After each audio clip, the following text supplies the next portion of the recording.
For 300 years, the Targaryen dynasty ruled Westeros. Wars were still fought, homes still burned, and men still died. But compared to the chaos of what came before, the realm was stable. And boring. The Targaryens lied, thieved, and killed as much as other lords. They just had dragons to answer all complaints. Until they didn't. When the last dragon died, it was only a matter of time before the Targaryens followed. By only, you mean another century? Which they wasted trying to replace their lost advantage.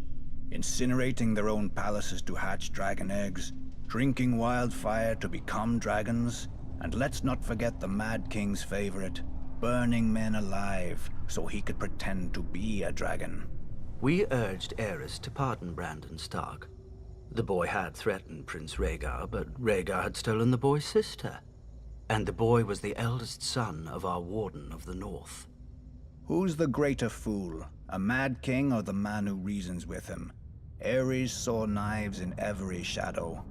When you told him to treat the Starks with caution, you made him afraid. And what he feared, he killed. I wouldn't have thought you, of all people, would bother with recriminations for Brandon's death, Lord Baelish. Not after your, shall we call it, duel with him? Brandon was as arrogant as he was stupid. Like his father, Lord Stark, who answered Aerys' summon to the capital. They earned their fates. But the younger son, Ned, what was his crime? That Aerys ordered his death as well. Unlike men, families don't die when you lop off their head. At the very least, you should have pointed out that loyal and dutiful Ned was living with Jon Arryn, a proud and over-righteous lord with an impregnable castle and no sons of his own. Perhaps you could have spared Aerys the embarrassment of revolt.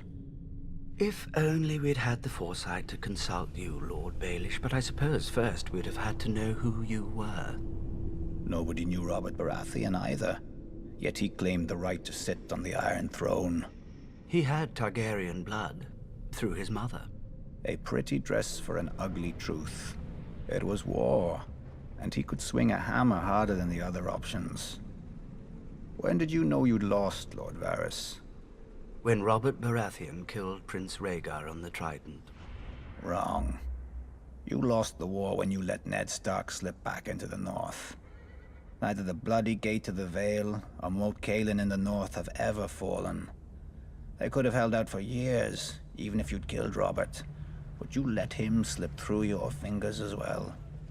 I told the court that Robert was hiding in the Stony Sept, but the hand of the king wasted too much time searching the city. Something about the glory of single combat.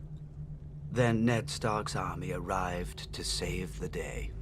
Too bad Lord Tywin wasn't a hand any longer. He would have simply razed the town and been done with it. Perhaps. And perhaps the rebels would have found even more of the countryside flocking to their banners. I'd almost forgotten. You weren't always so loyal to the Lannisters during the war, were you? I did my duty to the realm. When Lord Tywin showed up at King's Landing professing loyalty, I warned Aerys not to open the gates. Prince Rhaegar was dead, our army scattered. The lion does not stir unless he smells meat. I admire your powers of persuasion, Lord Varys. Few could traffic in so many secrets to so little avail. Grand Maester Pycelle told Aerys what he wanted to hear, that his old friend Tywin was there to save him. Then Aerys' old friend sacked the city, and his son stabbed Aerys in the back. A regrettable, though necessary action. As were the pardons the new King Robert bestowed on the Royalists. Mace Tyrell, Barristan Selmy, you. King Robert wisely chose order over vengeance. Jon Arryn wisely chose for Robert, but Jon Arryn died. Then Robert, then Ned.